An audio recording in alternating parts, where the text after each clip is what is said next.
former president of Equality Matters, former advisor to President Bill Clinton, and New Yorker writer and LGBT rights advocate, Richard Socarides. Richard, it's great to have you here. And as we look back at that year in review, where do we go from here? Where does the momentum pick up?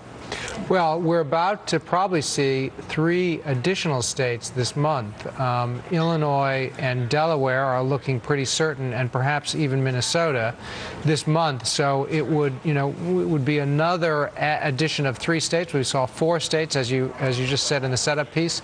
Since President Obama made his announcement, we're going to have probably 3 more this month. So that is going to be a big development. And of course, everybody's waiting for the Supreme Court decisions, which will come at the end of next month. That's going to come at the end of next month. But one thing that's really a political hot potato right now in the immigration reform conversation is whether or not there will be federal carve-outs for the LGBT community. Marco Rubio, who has been the face of that, says if that goes ahead, that's going to tank the whole operation.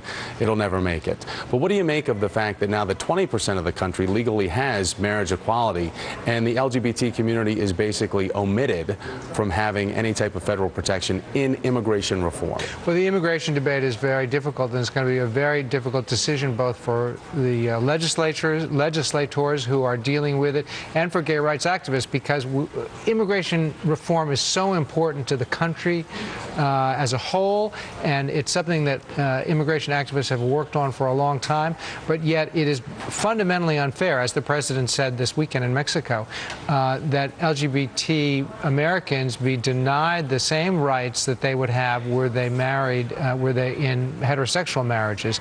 In other words, if you're married to a non-resident, if you're married to a non-citizen, you can get that person a green card, except if you're gay. How can the LGBT community be discounted when we're going over all the issues of reform necessary and needed to take us through, hopefully, the next couple of generations, and we omit that? Why? Well, because some of the supporters, I mean, I'm not justifying, I don't think we should, but I think some of the members of the Coalition on Immigration Reform come from more conservative or some are religious-based supporters, and they have been slow to come to supporting immigration reform for LGBT couples.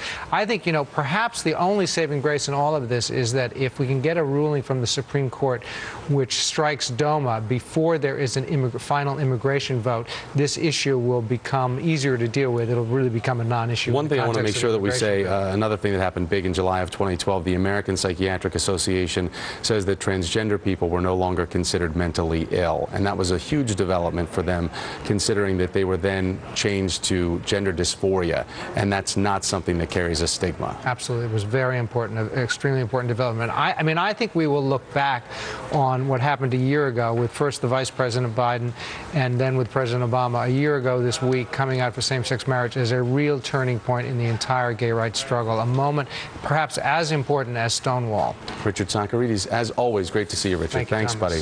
So a really close congressional race in South Carolina.